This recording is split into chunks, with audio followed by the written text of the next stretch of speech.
Қазір ресми түрде тергеу орындары қандай да бір ұйымдарды атап отырған жоқ. Елдегі осындай радикалды ой жақтаушыларына нақты осындай үндеу жасалынады, видео үндеу. Ол кәдімгідей соғысқа шақырады. Сонда жазықсыз өлгендердің қаны кімнің мойнында болады деген сұрақ қазір елді қатты мазалап жатыр. Алдымен әрине бұл осы күштердің мойнында барлық жауапкершілік. Неге бейбіт жиынға қатысушыларға қару қолданды, тағысында басқа. Бейбіт жиынға қатысушыларға қару қолданылған жоқ. Елімізде бір жылдың ішінде 500-ге жуық митингтер орын алған. Бұрын жылына бізде ары кетсе бір 3-4 митинг болады. Мен өз басым қазақ тілінің мемлекеттік тіл ретінде қолдану аясы тарылып жатыр, қолданылмай жатыр, көңіл бөлінбей жатыр деген пікірмен келіспеймін. Қасқа жол YouTube арнасы, мен Абай Сейфулла. Бүгін біз еліміздің мемлекеттік хатшысы Ерлан Қаринмен сұхбаттасамыз. Ерлан Тынбайұлы, уақыт бөлгеніңізге үлкен алғыс білдіреміз. Біз елдегі негізгі қозғалып жатқан тақырыптарға бармас бұрын мына сұрақтан бастайық. Сіздің қызметіңізден. Себебі жақында сіздің қызмет аяңыздың, мемлекеттік хатшысының қызмет аясының кеңейгендігі туралы хабарланды. Енді қай тұрғыда, қай бағытқа қарай сіздің жұмысыңыз күшейеді? Шын мәнісінде айтарлықтай кеңейген жоқ. Себебі көпшілігі тек тақырыпшаны оқиды.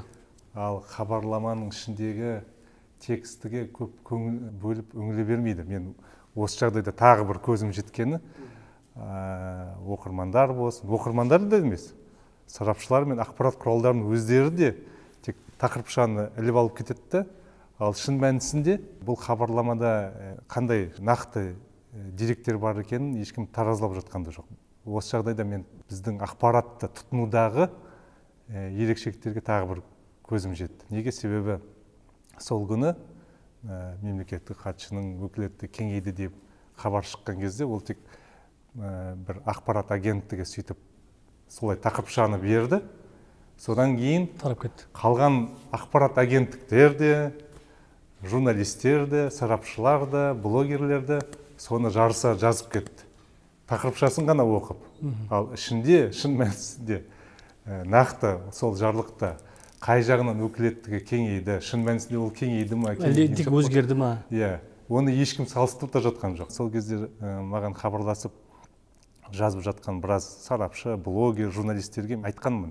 Сіздер бұрынғы жарлық пен жаңа жарлықты салыстырдыңыздар ма? Оқыдыңыздар ма өздеріңіз? Жоқ, оқымадық дейді. Сонда айтамын, онда неге сіздер дәл солай жаңа хабар таратып жатсыз? Өкілеттіктер сол деңгейде, айтарлықтай ештеңе өзгерген жоқ. Тек қана ұлттық кеңестің жұмысын үйлестіру қосылды. Енді ол бұрында мен айналысып жүрген жұмыс болғаннан кейін осы бағытты әрі қарай да жалғастыра беретін болып қалды. Содан соң жастар кеңесінің жұмысын үйлестіру өкілеттігіме кірді, бірақ ол бұрында мемлекеттік хатшының құзыретінде болған болатын. Осыдан 2 жыл бұрын бірақ үкіметке жіберіліп, одан кейін қайтадан президент әкімшілігіне бұл жұмыс тапсырылған болатын. Сол осы жол жүйеленіп реттелді тағы да. Сосын Қазақстан стратегиялық зерттеулер институтының жұмысын да үйлестіру міндеті жүктелген болатын. Бірақ ол да бұрын мемлекеттік хатшының функциясына кірген болатын 2019 жылға дейін. Тек 19 мен 20-21 жылы өкілеттіктен президент әкімшілігіндегі басқа лауазымды тұлғаларға берілген болады. Сондықтан шын мәнісінде үлкен бір ондай өзгеріс жоқ. Мемлекеттік хатшының бұрынғы өкілеттіктері сол күйінде сақталынып отыр. Сол берілген жұмыстарға сәйкес жұмыс жүргізіледі. Жұмыс кеңейді емес, жұмыс көбейді деп айтуға болады шығар. Жұмыс енді қазір тек мемлекеттік хатшыда емес, қазір барлық лауазымды тұлғаларда, жалпы үкіметте, мемлекеттік билік органдарының қай-қайсысын алатын болсаңыздар жұмыс көбейді. Себебі елде өзіңіз көріп отырсыз, қалыптасқан жағдайға байланысты көптеген жаңа міндеттер пайда болып жатыр, жаңа мақсаттар белгіленіп жатыр. Соған сәйкес әрине қазір кез келген лауазымды тұлғалардың алдында жұмыс жаңа фронты кеңейіп жатыр. Онда былай істейік. Мынау негізгі тақырыбымыз бүгін қаңтар трагедиясы, соның басталуы, аяқталуы болып тұр ғой. негізгі бейбіт митингтер Маңғыстау облысында басталып еді. Жаңаөзеннен Ақтауға, Ақтаудан кейін басқа өңірлерге жетті. Сіз үшінші күні қателеспесем мынау Маңғыстауға ұшып бардыңыз, комиссия құрамында болдыңыздар. Ол сіздердің барғандарыңызға, жұмысқа байланысты да түрлі әңгімелер айтылды. Алғашқы кезде халықтың алдына шыққан жоқ, өздері отырып жеке кабинетте жұмыс істеді, тағысын тағы. Негізі түрлі версиялар болды. Жұмыс үйлестіру негізі қалай жүріп еді ол кезде? Атмосфера қандай болып еді? Сіз көрген? Рас, сол үшінде түнде біз Маңғыстауға ұшып кеткен болатынбыз. Үкіметтік комиссияның негізгі басшысы сол Ералы Тоғжанов бар. Оның құрамында энергетика министрі ол кездегі Мағзұм Мырзағалиев, сосын агенттік басшысы Серік Жұманғарин және қасындағы қызметкерлері осы жұмыстармен Маңғыстауға ұшып барып, мен президент әкімшілігінің атынан сол ішіндегі жұмыстарды үйлестіру мақсатында мен де сол Маңғыстауға барған болатын. Жаңа сіз айтып отқан сияқты барған бойда кабинетте жиналып алды, халықтың алдына шықпады, халықпен кездеспеді деген ол шындыққа жараспайды. Себебі қалай таңертең біз түнде ұштық, таңертең жеттік, Ақтауға келе салып, мен бірден жергілікті қоғам белсенділерімен кездестім. Әуежайдан келе салып, өз басым мысалға, бірден сол жергілікті маңғыстаулық азаматтармен кездестім. Әкімшілікке бармай, ешқайда соқпай, бірден сол жердегі белсенді азаматтармен, оның ішінде жаңағы біздің ұлттық қоғамдық сенім кеңесінің мүшесі Уайс Ерсайынұлы бар. Елдегі ахуалды, сосын жиынға жиналған азаматтардың талабы бойынша пікірлескен болатын. Ал сол уақытта үкімет комиссиясы облыс әкімшілігінің ғимаратында осы газ мәселесі бойынша жауапты қызметкерлермен кездесу, жұмыс кездесуін ұйымдастырып жатты. Себебі бұл газ бағасын реттеу үшін ең алдымен сол газды таратып сатып отырған жаңағы түрлі мекемелер бар ғой. Олар біршама көп мекемелер әртүрлі. Олардың да позициясында ескеру керек. Себебі мысалға ол кезде баға қанша 120 теңге болды ма, енді алғаш кезеңде 90-85 дегеннің өзіне де кейбірлері көнбей отырды. Мысалы біз қалай онда сатамыз, біздің неміз есебіміз қалай болады деген сияқты. Сондықтан ол жерде кәдімгі ғимаратта қызу талқылау болып жатты. Енді азаматтармен, халықпен кездесетін алдында бір неге келіп алу керек қой, шешіммен. Газды сататын мекемелер бар, жеке кәсіпкерлер бар, сол кәсіпкерлермен қызу талқылау болып жатқан болатын.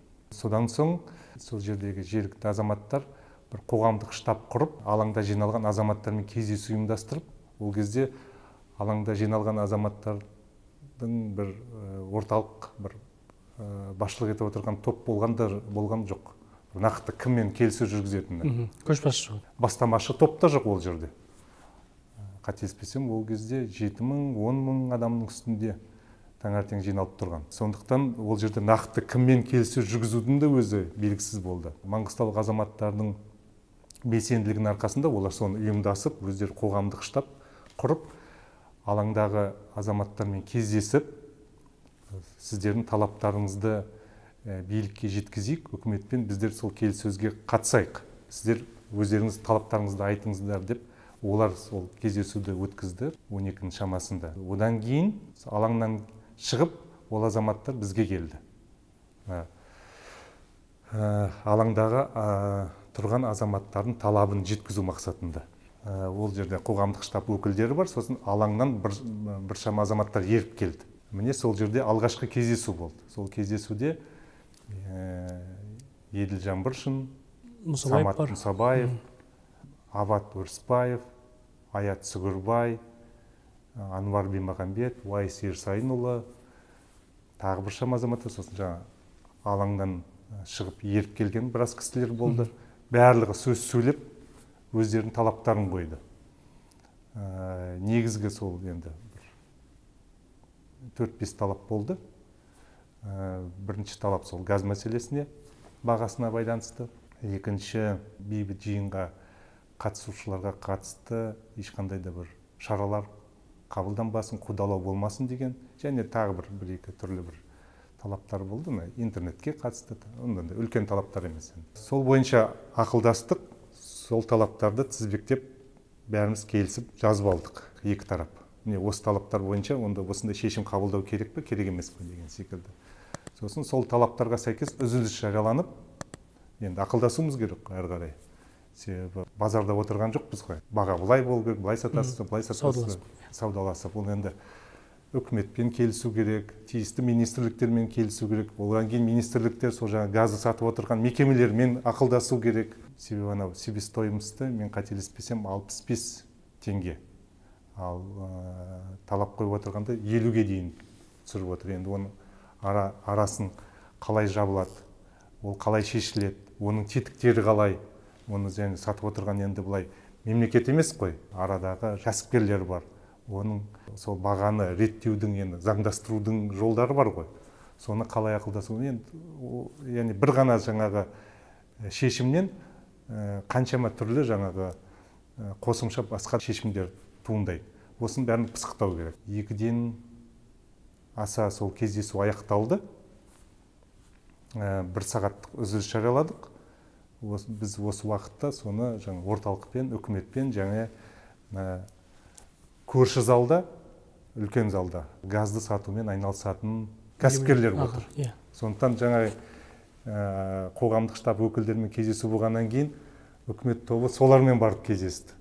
Енді әрі қарай жаңа газдың бағасы қалай реттелінеді деп. Одан басқа білесіздер, негізі ол Ақтауда емес, ең алғашқы жиын Жаңаөзенде басталған болатын. Жаңаөзенде де халық тұр. Біз былай деп ойладық, әділетті болады, сонымен қатар жаңаөзендіктердің де талабы келіп ескерілсе деп. Енді біз Ақтаудағы азаматтармен кездесіп, Жаңаөзеннің адамдарымен кездесе алмасақ болмайды ғой. Жаңаөзенге барып келіп жүрсек, тағы да уақыт өтіп жатыр. Біраз енді қашықтық бар. Сондықтан Жаңаөзеннен де өкілдер келеді деді. Соны біз келістік онда. Жарайды, жаңаөзендіктерді күтейік. Сол жаңаөзендіктердің де талабын ескерейік, олар да өздерінің несін жеткізсін деп. Сөйтіп тұрғанда сағат сол 4-тің кезінде Жаңаөзеннің өкілдері келді. 5-6 жігіт. Олармен де дәл сондай кездесу болды. Олар да өз талаптарын қойды. Талаптар негізі ұқсас енді. Бірақ енді екі жиынға қатысып отырған адамдардың да несі ескерілу мақсатында. Жаңаөзеннен келген өкілдермен кездесіп болғаннан кейін біз былай келістік. Алаңнан еріп келген кісілер бар, жаңа қоғамдық штаб өкілдері бар, үкімет мүшелер барлығы бірге алаңға шығу керек деп. Сөйтіп о бастан сөйтіп келісілген болатынбыз. Себебі алаңнан еріп келген және қоғамдық штаб өкілдері олар былай деп айтты. Біз әкімшіліктен енді үкіметпен бірге шығайық. Сөйтіп уәделескенде сол 5-тің кезі деймін. Бір шешімге келгеннен кейін сол жерде оқығаннан кейін енді осыны барып алаңға жариялаймыз деп комиссия мүшелері барлығымыз сол алаңға қарай шықтық. Сол жерде енді қалғанын енді өздеріңіз көрген шығарсыздар. Енді алаңға шығып ол шешімдер жарияланды. Негізгі шешім бойынша халық қолдады, өздерінің ризашылығын білдірді. Бірақ одан кейін жағдай мүлде басқаша бағытта өрбіп дамып кетті. Себебі басқа талаптар қосылды, мүлдем жаңағы тым радикалды лозунгтар да кетті ол жерде. Сол аяқ астынан өзгеріп кетуі жағдайдың үкіметтің, комиссияның кешігуі деп сіз мойындай аласыз ба? Себебі бірінші біз 85-90-мен саудаласқандай болды, одан кейін барып қайтып 50-ге түсіріп. Сол кезде мына жақта энергетика министрлігі брифинг өткізіп жатты, оның өзі біраз ашу тудырды. Жоқ, мен өзімде видео түсіргенмін. Мен де алаңда болдым ғой, мен өзімді түсіріп тұрдым. Халық вице-премьер Тоғжанов газдың бағасын жариялаған кезде жақсы қолдады. 50 деген кезде. 50 деген кезде. 85-тен кейінгі шаруа ол. Бәрі азаматсың, жаңағы Тоғжанов ризашылығын білдіріп, қол шапалақтап жатты, кәдімгі ризашылығын білдіріп жатты. Бірақ сол алаңдағы азаматтардың көңіл күйін басқа жаққа бұрып жіберді. Кім бұрды? Сол жердегі жергілікті басқа бір белсенді азаматтар. Сосын басқа бір мүлдем басқа талаптарды айта бастады. Сондықтан бұл үкіметтік комиссияның бір кеш шешім қабылдағаны немесе тағы бір басқа себептер емес. Сонымен қатар сол жаңағы алаңдағы жиналған азаматтардың жаңағы бағытын басқа тақырыптарға аударып жіберуге әрекеттің де есебінен болды. Себебі жолдардың жаңа басып алына басталды, өздеріңіз білесіздер. Иә, блокпосттарды қоя бастады өздері. Бүкіл жолдар басып алынған болатын. Сосын әуежай қоршауға алынды. Сосын дәл осындай жағдай қалыптасқан кезде әрине бір текетірес, бір қақтығыс пайда болуында қауіп қатері болды. Бірақ Құдайға шүкір, жергілікті азаматтардың жауапкершілігіне байланысты ондай жаңа қауіп қатерлердің нақты бір іс-әрекеттерге ұласуына жол берілмеді. Өздері әрі қарай басшылық жасап, келіссөздер жалғасып жатты. Біз сонымен қанша 8-не дейін сол жақта болдым. Келіссөздердің жаңағы әртүрлі келісімдердің арқасында бейбіт жиын сол өзі аяқталып, жұрт өзі тарады. Енді Алматыға қойсақ, негізгі қаңтар трагедиясы Алматыда орын алды дейміз. Өзге де қалаларда ұсталғандардың ішінде діни ағым өкілдерінің болғандығы қазір түрлі әңгімеге негіз болды. Олардың қай елдерден келгені, олардың ұшақпен ұшқаны және олардың президенттің содырлары деп атауы немесе 20 мың лаңкес деген сөздерге сенім жоқ. Барлық жерде жазады айтады, президент айтса да сенгісі келмейді. Сонымен негізгі сіздің өзіңіздің зерттеп жүрген деп айтуға да болмайды. Енді көпшіліктің ішінде сондай әңгіме тарап кетті енді. Негізінен ол әлеуметтік желідегі және сұрасаңыз 20 мың Фейсбуктегі қолданушылардың пікірлері. Сенгісі келмейді. Сонымен сіз енді осы тақырыпты діни экстремизмді зерттеп жүрген азаматсыз ғой. Қандай ұйым өкілдері болды? Сіздің пайымыңызда қандай? Осы тұрғыда айтып өтсеңіз. Бұл жерде нақты бір ұйымның өкілдері деп айтуға әлі ерте, және көп жағдайда бұл, қалай айтсам, екінші деңгейдегі мәселе. Неге? Себебі мен енді ұзақ жылдар бойы айналысып жүрмін ғой бұл мәселемен.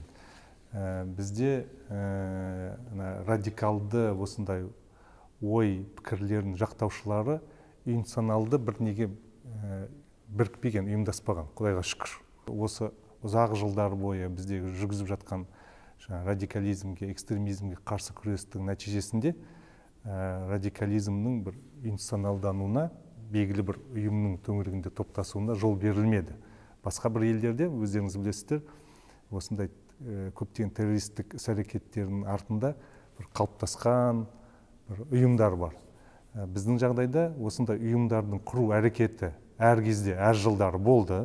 Мен ол бір қатар ұйымдардың тарихымен өзім айналысқан болатын, оларға қатысты зерттеумен шұғылданған болатын. Сондықтан белгілі бір үлкен осындай ірі ұйымдардың құрылуына, ондай ұйымдарды құруға іште де әрекеттер болды, және сыртта да әрекеттер болды біздің қазақстандық азаматтардың жұмыстануымен.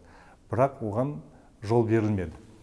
Сондықтан біздің жағдайда көбіне көп ұйымдар емес, белгілі бір радикалды ой пікірлердің жақтаушылары бар. Яғни олар белгілі бір ұстанымда болады, белгілі бір іс-әрекеттерге баруға әрекет жасайды, бірақ көбіне көп мынандай бір нақты бір ұйымның төңірегінде бірлеспеген. Есіңізде түсірсеңіз 2011-12 жылдардағы террористік іс-әрекеттер. Естеріңізде ғой? Сол кезде де бір нақты бір ұйымдар болған емес, өзіңіз білесіздер. Мен әрбір оқиғамен айналысқан болар. Сол кезде мен партиялық қызметте жүріп, сол кездегі оқиғалардың мән-жайын түсіну үшін тіпті қызметтен өз еркімен кеткен де болатын. Арыз жазып, осы оқиғаларды түсінгім келіп, қызметті бәрін қойып, зерттеумен айналысып, бүкіл облыстарды аралап, қылмыстық істерді зерттеп, сараптап, айыпталған азаматтармен өздеріме кездескен болатын. Сонда менің бір байқағаным, бізде сол радикалды ой пікірлерін жақтаушылары стихиялық түрде бір қарулы іс-әрекеттерге, акцияларға барған. Көбіне көп бұл нақты бір жоспарсыз. Мысалға бір 4-5 жігіт отырады, кездесіп жүреді, әртүрлі тақырыптарды айтады, жихад туралы айтады соның ішінде. Соның бір күні белгілі бір оқиғалардың әсерімен немесе бір кісінің айтуымен, немесе бір интернеттегі бір видеоның әсерімен осындай жасау керек деп келесі күні барып бір шабуылды ұйымдастырғандар болған. Сондықтан біздегі көптеген экстремистік, террористік акциялардың артында белгілі бір ұйымды табу қиын да, себебі олар ұйымға жаңа айтып отырған бірікпеген. Олар белгілі бір радикалды ойдың ұстанымдарын жақтаушылары көбіне көп осындай бір акцияларға стихиялы түрде барады, немесе жоспарласа, ары кетсе бір қысқа мерзімнің ішінде жоспарлайды. Алматыда үйлестірді ғой енді. Алматыда үйлестіргенде біз мынандайды көріп отырмыз. Алматыда және басқа өңірлерде оқиғалардың толқынмен дамып отырғанын көрдік, Мысалға, алдында бейбіт жиынға, шеруге қатысқандар болды. Ол жөнінде ешқандай да сұрақ жоқ. Олармен ешқандай да қақтығыс қарулы болған емес. Одан кейін түрлі жаңағы жастар топтарының өкілдері көшеге шыға бастады. Одан соң криминалды топтар көшеге шыға бастады. Одан соң сол топтардың арасында экстремистік идеялардың жақтаушылары пайда болды. Солардың ішінде нақты жаңа террористік іс-әрекеттермен айналысқан азаматтар шықты. Сондықтан толқынмен бәрі дамып отырды. Әрбір толқынның арасында қандай байланыс болды? Бұл жаңа стихиялы түрде дамып отырды ма? Әлде бұлардың арасында байланыс бар ма? Оны қазір тергеу анықтайды. Бірақ әрбір толқынның ішінде байланыс болғаны анық қазірдің өзінде. Мысалға, әртүрлі объектілерге шабуыл жасайды. Бір уақытта әртүрлі өңірлерде. Қалай? Оған әрине бір белгілі бір координация керек. Біз оны қазірдің өзінде көріп отырмыз. Яғни белгілі бір чаттар арқылы, қазір барлығы телефон арқылы жүзеге асады ғой. Чаттар арқылы нақты жаңа инструкциялар таратылған. Мынандай басып алу керек, мынандай объектті басып алу керек, мынандай неге шабуыл жасау керек дегенде, біз оны қазірдің өзінде оны көріп байқап отырмыз. Мысалға, Алматыда бір уақытта бірнеше нысанға әртүрлі қашықтықта орналасқан, қаланың әр шетінде орналасқан нысандарға шабуыл жасалынады. Әрине, бұл белгілі бір жаңағы өзара үйлестіруді талап етеді.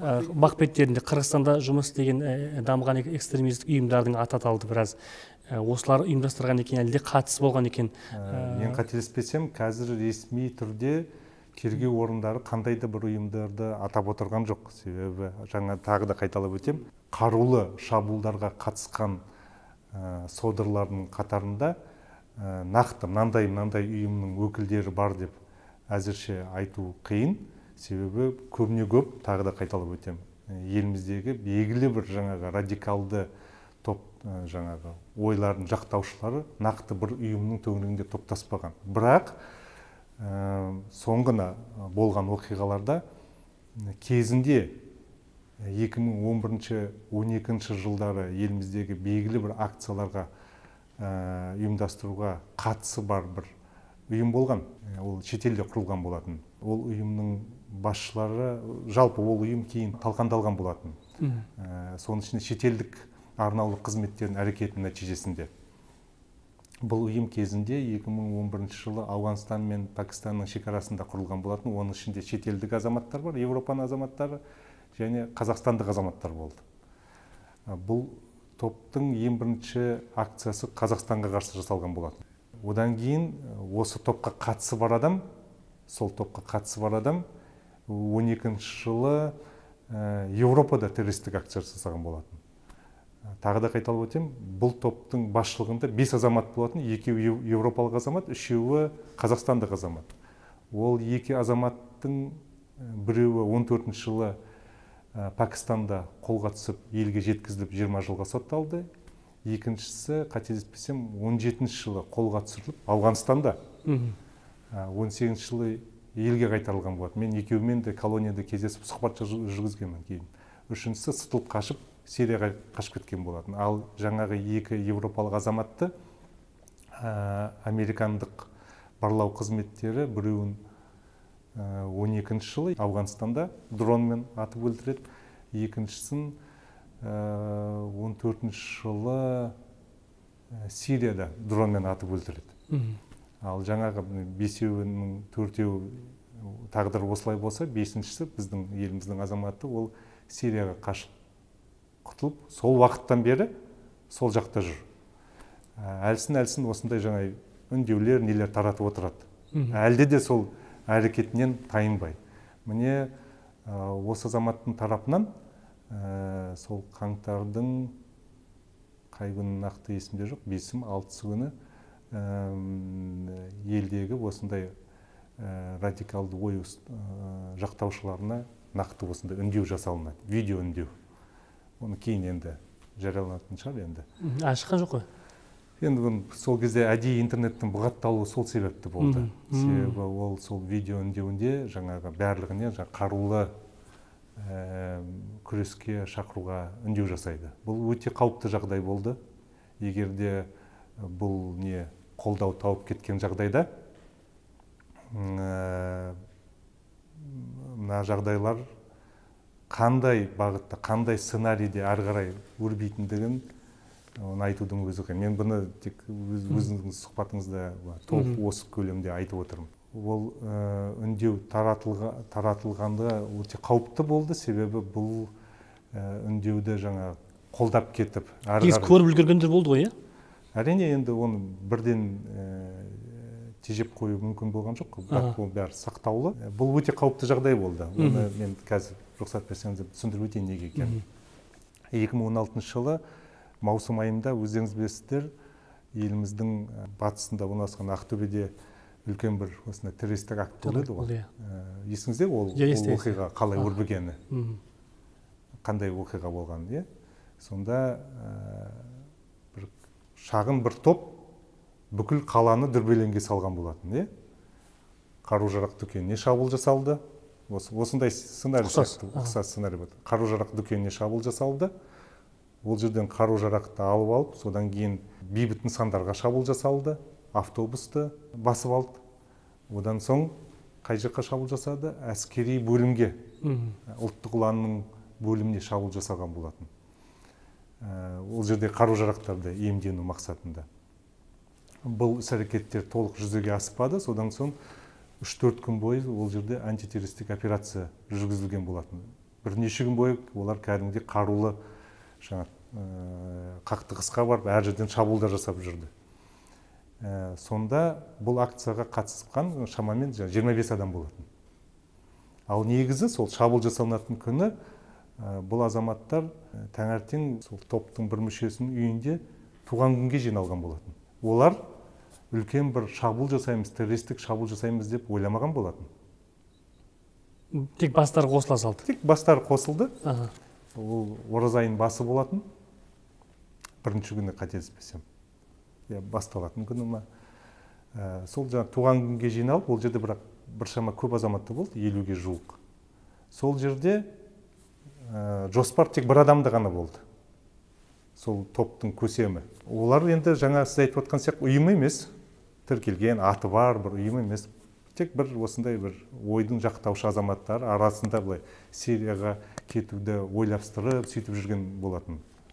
Тіпті қателеспесем, жарты жыл бұрын, сол оқиғалардан жарты жыл бұрын Сирияға кетуге әрекет жасайды. Бірақ ол сәтсіз болып, ең соңында елде қаламыз, бір жағдайды пайдаланып, осындай нені елде ұйымдастырамыз деп мақсат қойып алады жаңа көсемі. Сол шабуылдың жоспары сол кісіде ғана басында болады. Қалғандары білмейді, олар тек туған күнге келеді атауға. Сонда жиналған кезде ол WhatsApp-тан Сириядан келген аудио үндеуді тыңдап қыздыртады. Бір үлкен бір халықаралық террористік ұйымның көсемінің орынбасарының аудио үндеуі. Ол нақты қазақстандықтарға емес, бүкіл әлемге жасалған жалпылама үндеу болатын. Барлық жаңа әлемдегі жихадшыларға жасалған үндеу болатын. Тек сол үндеуге еріп кеткен тек сол жердегі азаматтар болды. Содан басталады. Аудионы тыңдайды, сол аудионы тыңдап болғаннан кейін ана жігіт айтады, енді бастайық. Сосын әрқайсының қолына пышақтан үйлесіп таратып береді. Соны жаңа жартысы бармай қалады, біреулер қарсы болады, біреулер қатыспаймыз дейді, біреулер басқаны сылтар отады. Содан соң олар жаңа пәтерді де қару-жарақ дүкенінің маңайына әдейі жалдап алған, қателеспесем. Соны жаңа үйді айналып барып, қару-жарақ дүкеніне шабуыл жасайды. сосын қару жарақты иемденіп алып ұйымдастырды. Мен оны неге айтып отырмын? Себебі бір ғана аудио үндеуді тыңдап алып 25 адам жихад ұйымдастырмақ болды. Жихад ұйымдастырып, тұтас бір қаланы ол кезде бүкіл елге де не болды? Дүрліктірді, дүрбелеңге салды, мысалға. Қандай қарулы қақтығыс ол, қаншама азаматтар мерт болды. Енді ойлап көріңіз, жаңағындай сияқты видео үндеу сол күндері тарап кеткен жағдайда не болардың? Алматыда қолдаушылар көп еді оны. Тек Алматыда емес, ел бойынша. Білеміз ғой, елде де әр жердің түкпір-түкпірінде осындай радикалды ой ұстанушылар, жақтаушылары бар. Оларға да бұл үндеу қандай ықпал ететіні бір Құдайдың өзі біледі, мысалға. Және де сценарийде де бірдей ұқсас болды. Қарап отырсаңыз, ол жерде де қару-жарақ дүкен, мына жақта да қару-жарақ дүкендені. Сонда жаңағы азамат осындай видео таратқан кезде ол кәдімгідей соғысқа шақырады. Сондықтан елдегі жағдай сол кезде шын мәнісінде үлкен қауіп-қатердің алдында тұрған болатын. Мен оны осылай кішкене ұзағырақ түсіндіріп отырған, бізде көбісі стереотипті қабылдайды. Мен үнемі айтам, оны бұрын да айтып келдім, зерттеулердің нәтижесінде мен соған көзім жеткіздім. Біз олардан бір идеология іздеп жатудың қажеті жоқ. Терроризм бұл іс-әрекет. Терроризм бұл нақты тактика мен стратегия. Бұл нақты іс-қимылдардың әрекеті. Олардың Алматыда санының көп болуы, көшедегі қарапайым жігіттердің еріп кетуі, солардың артынан солай емес пе? Иә. Көпшілік ішінде. Иә. Онда өзіңіз де түсінесіз. Иә. Енді оны зерттеу көрсетіп отырық, ар жағына біз бармай қояйық. Себебі қазір айта алмайсыз. Мынанша адам, мына идеология тағы басқа. Жақында мемлекет басшысы 24 хабарға берген сұхбатында осы қару ұстағандарға, осындай идеологияға ергендерге қарсы ескертусіз оқ атуға не үшін бұйрық бергенін түсіндіріп өтті. Бірақ ел ішінде әлі де оған сенбейді. Әскерилер қайтыс болғандардың ішінде көптеген бейбіт тұрғындарды, тіпті отбасымен қоса оққа ұшып кеткендерді осындай ат тастағанын айтып жатыр. Ол бақ беттерінде де көрсетіліп жатыр, отбасылар жоқтап жатыр, қанша қырылып қалған азаматтарды. Сонда жазықсыз өлгендердің қаны кімнің мойнында болады деген сұрақ қазір елді қатты мазалап жатыр. Жазықсыз қаза тапқан азаматтардың қаны ең алдымен осы оқиғаларды ұйымдастыруға, осы оқиғалардың осындай бағытта дамуына, осы жаңағы жаппай тәртіпсіздікке жол ашқан, осындай қарулы қақтығыстарға жол ашқан, қаруды таратқан, тағы басқа осындай күштердің мойнында ең алдымен. Осының бәрін ұйымдастырған, осыған себеп жасаған. Себебі жаңа айтып отырмыз ғой, оқиғалар толқын-толқынмен дамып отырды. Бір қысқа бір уақыттың ішінде қаншама қателеспесем 2000-ға жуық қару-жарақ ұрланды, мысалға. Қаншама қару-жарақ қазірдің өзінде іздестіріліп жатыр. Қаншама жаңағы шабуылдар ұйымдастырылды. Яғни біз осы оқиғаларда нені көрдік? Біз біздің елімізде зорлық-зомбылық экстремизмнің мысалдарын, көріністерін көрдік. Бейбіт жиынға шыққан азаматтардың әрекеттерін пайдаланып, сол жағдайда өздерінің елдегі жағдайды дестабилизацияға жасауға әрекет еткен күштердің пиғылын көрдік. Сондықтан ең алдымен әрине бұл осы күштердің мойнында барлық жауапкершілік, оның енді тергеу барысында кімдер нақты, қалай ұйымдастырды, қалай жүзеге асырылды, осыған бәрі де тиісті өзінің жауап беріледі деп мен сенемін. Бұл түсінікті. Мен әскерилердің қолынан қаза тапқандары туралы сұрағым келеді. Мысалы, бақ беттеріндегі репортаждарда куәгерлер 6 қаңтар күні алаңға шыққан адамдардың бейбіт болғаны Алматыда, олардың қазан ошақ қойып тұрып отырғаны, сол жерде біз бейбіт халықпыз деп, тіпті біз террорист емес, бейбіт халықпыз деп плакат жазып тұрғанын көрдік. Бұған дәлел видеоларда шықты. Кейін осы топқа қарсы, қарусыз топқа қарсы әскер оқ жаудырғанын куәгерлер айтып жатыр. Жоқ. Сіз бұны зерттеп бағамдап көрдіңіз бе?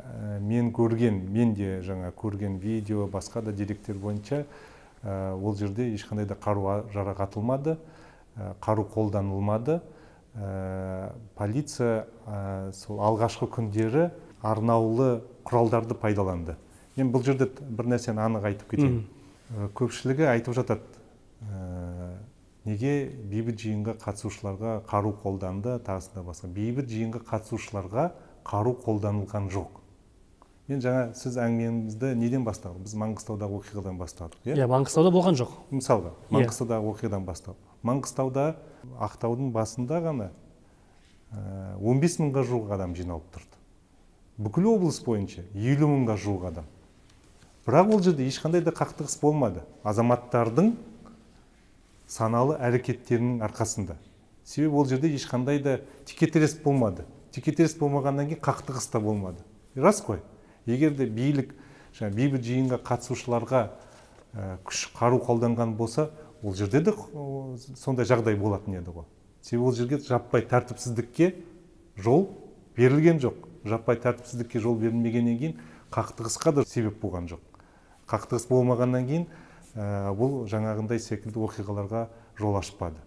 Ал басқа өңірлерде өкінішке орай жаңағы осындай бейбіт жиындарды жаппай тәртіпсіздікке ұластырып, соның нәтижесінде жаңа түрлі радикалды элементтер бұны пайдаланып кетті де, ашық текет жаңа осындай қақтығыстарды, осындай провокациясын жасады. Ол бір. Екіншіден, бейбіт жиындар туралы да осы ретте көп айтылады. Бейбіт жиындар туралы жаңа заң қабылданған болатын, білесіз, бейбіт жиындар туралы заң 2020 жылдың маусым айынан бастап әрекет ете бастады. Мен өткен жылы соған зерттеу жасадым. Бір жылдың ішінде, жаңа заңның қызмет етуінің бір жылдың ішінде 2020 жылдың маусым айынан бастап 2021 жылдың маусым айына дейін елімізде бір жылдың ішінде 500-ге жуық митингтер орын алған. Бұрын жылына бізде ары кетсе бір 3-4 митинг болатын. Ең көп дегенде, мысалы, 19 жыл 10 митинг болған болатын шығар. Ал бізде бір жылдың ішінде, жаңа заңның ішінде 500-ге жуық митинг болады. Оны әртүрлі күштерде ұйымдастырған болатын. Оның ішінде оппозициялық жаңа саяси ұйымдарда өткізген болатын. Түрлі тақырыппен саяси талаптар да қойылды, басқа да талаптар болды. Бірақ 500 митинг болған кезде бірде-бір қақтығыс орын алмады ғой. Егер де сосын барып сіздер сол 500 митинг болды, сол 500 митингтің видеосын тауып қараңыздаршы. Елімізде болған. Осы 1,5 жыл ішінде, 2 жылдың ішінде болған барлық митингтердің видеосын қараңыздар. Полиция қару қолданбақ түгіл, сол митингтерге арнайы құралдарсыз келіп жүр. Таба аласыздар ғой видеоны қарайсыз. Ол түсінікті, иә. Мен айтып шығайын. Арнаулы құралдарсыз келді. Қару асынбақ түгіл, дубинкасыз, щитсіз, каскасыз, тағысындағы басқасы. Сондықтан осы оқиғаларды ұйымдастырған азаматтар, күштер, полицияның бейбіт жиынға қарсы қару қолданбайтындығын біліп, әдейі осында пайдаланған әрекетін көріп отырмыз. Және де мемлекеттік билік органдары, жалпы қорғау органдарының түрлі жағдайда әрекет етудің бірнеше жоспары бар бізде. Мысалға, митинг болған кезде мынандай алгоритм болады, тәртіпсіздік болса мынандай алгоритм болады, басқа бір жағдай болса мынандай алгоритм жоспары бар. Жаппай тәртіпсіздік орын алған жағдайдың өзінде, қиратып жатқандар болса да, полициямен соқтығысып жатқанның өзінде де қару қолданылмайды. Біздегі жоспар бойынша арнаулы құралдар пайдаланылады. Су шашу, нелетальные средства дейді, резиновые пули, тағы басқа. Сондықтан алғашқы күндері мүлдем ешқандай да құралдар қолданылмады. Басқа күндері тәртіпсіздік орын алған жағдайдың өзінде құқық қорғау органдар тарапынан тек қана жаңағы заңмен белгіленген құралдар ғана пайдаланған болатын. Жаңағы су шашу, тағы басқа. Оның барлығы өздеріңіз көрдіңіздер, ең соңында басып алынып өртенілген болатын. Қару қолданыла бастады, нақтаны полиция ғимараттарына шабуыл жасалған бастан, сол уақыттан бастап. Одан кейінгі күндері әскерилер атып түсірген балалар бар, басқа бар, болды ғой енді фактілер. Оларға қарсы төтенше жағдай кезінде болған әрбір оқиғаға тергеу ұйымдастырылады, оның бәрі анықталады. Сол әскерилер жауапқа тартылады ондай кезде. Әрине жауапқа тартылады, егер де ондай фактілер расталып анықталған жағдайда. Оған кім мүдделі, биліктің өзі мүдделі. Әрбір фактіге баға беріліп, соған сәйкес жаңағы бір шешімнің қабылдануына. Енді мынау президенттің ескертулері бар, бірақ оған қарамастан қазіргі уақытта біз изоляторларға түскен адамдарды аяусыз қинау, зорлық көрсету әрекеттеріне куә болып жатырмыз. Көңілге бір демеу болар, оның ішінде мынау ел білетін адвокаттар, мынау сіз үйлестіретін қоғамдық сенім кеңесінің мүшелері барып араласып жатыр. Дегенмен де осыдан кейін мынадай сұрақ туады. Ішкі істер министрлігі мен мемлекет басшылығы арасында осы бір дүниеге байланысты, осы бір тергеуге байланысты түсініспеушілік бар ма, немесе саботаж бар ма деген сауал туады.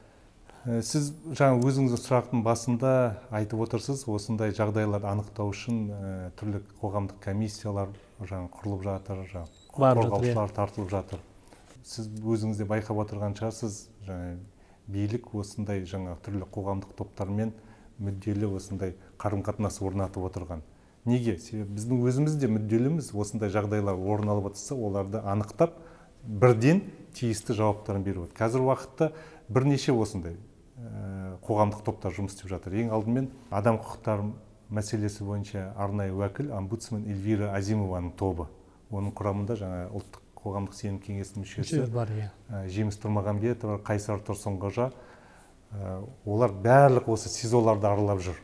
Алматыда 2 күннің ішінде осындай бір 20-ға жуық осындай мекемелерді аралап шыққан болатын. Одан кейін әрбір өңірге шығып жүр. Атырауға да, Қызылордаға да, Шымкентке де бар. Олар сол жерде не істейді? СИЗОларға барады. Сол жерде жаңағы қамалған, ұсталынған азаматтармен кездесіп, олардың жаңағы арыздарын қарайды. Бәрін фиксировать етеді. Сосын барып сол барлық құжаттарды құқық қорғау органдарына тексеруге жібереді. Әрбір расталған факт бойынша дереу қылмыстық іс қозғалып, тиісті тексеріс жұмыстары жүргізілді. Сол сияқты жаңа Абзал Құспанның комиссиясы бар, тағы басқа адвокаттардың жаңа топтары бар. Біз бұл жаңа топтардың ешқайсысынан да кедергі жасап отырған жоқ. СИЗОға барғымыз келеді дейді, барады, кіреді, кездеседі, кездескеннен кейін жаңа осындай арыздарды алады, жібереді жаңа құқық қорғау органдарына, прокуратураға. Сондықтан бұл жерде әрине өкінішке орай жекелеген факттер орын алып, олар расталып жатыр, бірақ олардың расталып жатқаны сонымен қатар осындай қоғамдық комиссиямен құқық қорғау органдарының бірлесе жұмыс атқарып жатқан арқасы. Сонда бұлар араласпаса, сонда басында осы құқық қорғау органдарына қандай инструкция берілген? Ұрып соғу инструкциясы берілген? Көптеген фактілердің тек қоғамдық комиссия емес, мысалы прокуратура мекемелер органдары, басқа да жаңа қызметкерлер өздері де анықтап жатыр. Сондықтан тиісті жұмыстар жасалып жатыр. Олардың барлығына де кешеден енді брифингті тыңдап жатсыздар ғой, естіп жатсыздар. Бізде тұрақты түрде прокуратура мен ішкі істер министрлігі брифингке шығып, әрбір факт бойынша түсініктеме беріп, тиісті тексеріс жұмыстарының нәтижелерін жариялап жатыр. Кейінгі кездері тек бұл емес, зиялы қауым өкілдеріне қатысты да сын жиі айтылатын болды. Президенттің өзі бұлар өзгермейді деп атап өтті. Сын сағатта тіпті кейбіреулер ел алдына шыққан жоқ, позициясынан тайып кетті деп айтады. Өткенде сіз Алматыда бір топ интеллигенциямен кездесу өткіздіңіз. Жазушылар болды, ғалымдар болды. Жазушылар негізі. Жазушылар көпшілігі. Сіз қандай ұсыныс, пікірлер, бір келісімдер болды, әлде өзгеріңдер деп айттыңыз ба? Жоқ, мен ең алдымен бұл кездесулерді ұйымдастырғанда кездесіп отырған азаматтар, мен тек жазушылар емес, қоғам қайраткерлермен де кездестім, оның алдында сол күні жазушылармен бөлек кездестім, жастармен кездестім. Мен ең алдымен олардың пікірін естуге бардым. Елдегі болып жатқан жағдайға байланысты пікірін, ойларын естейін деп. Екіншіден, қандай да бір ұсыныстар ба, нақты бір ойлар болатын болса, соны тыңдайын деп. Әрине, кездесу соңында өз ойларыммен де бөлістім ол жерде. Менің айтқан бұл кездесулердегі айтқан әңгімелердің негізі ұқсас болды. Елдегі жағдайға байланысты, жалпы ортақ жауапкершілік тұрғысынан, еліміз қазір жаңағыдай бір үлкен бір өтпелі кезеңде ғой. Біз жаңа Қазақстанды құрамыз деп жариялап жатырмыз. Бұл Қазақстан қандай болу керек, қандай реформалар жүзеге асу керек. Реформалар үшін ғана емес, реформалар нақты бір мақсаттарға бағытталу керек. Бұл мақсаттар қандай болу керек. Реформалардың қалай айтсақ екен, бірізділігі қалай сақталыну керек. Негізгі әңгімелердің бағыты, төркіні осындай болды. Сондықтан бұл қалай айтсақ, бір жақты емес, екі жақты жаңағы әңгіме болды. Мен ол кісілердің де пікірін естідім, мен де өз пікірлерімді айттым. еліміздегі дискуссиялар осындай бағытта даму керек, бір-бірімізді тыңдап. Сіздің жұмысыңызға, құзыретіңізге қатысты енді қазір республикалық комиссия жұмысын шетелде кадрлар даярлау жөніндегі жұмыс бар, болашақ бағдарламасы бар. Осы бағдарлама жөнінде президент айтты ғой, қандай өзгерістер күтіп тұр қазір бұл бағдарламаны шетелде кадрлар даярлау бойынша жұмысты? Мемлекеттік хатшының құзыретінде бірнеше үлкен осындай мемлекеттік комиссиялар бар. Мен бұл комиссиялардың енді жұмыстарына әлі толықтай кіріскен жоқпын, себебі олардың жаңағы жиындары бірнеше айдан кейін ғана басталады. Қазір сол тиісті осы комиссиялардың жұмысын үйлестіретін құзырлы органдар түрлі министрліктермен сол комиссиялардың жұмысы бойынша пысықталып жатыр, жоспарлары, тағы басқа. Сондықтан оны кейін осы комиссияның жұмысы басталғаннан кейін нақты тағы да хабарлап айтатын боламын. Мынау қазақ тілінің проблемасы деген күн тәртібінен осы түспейді.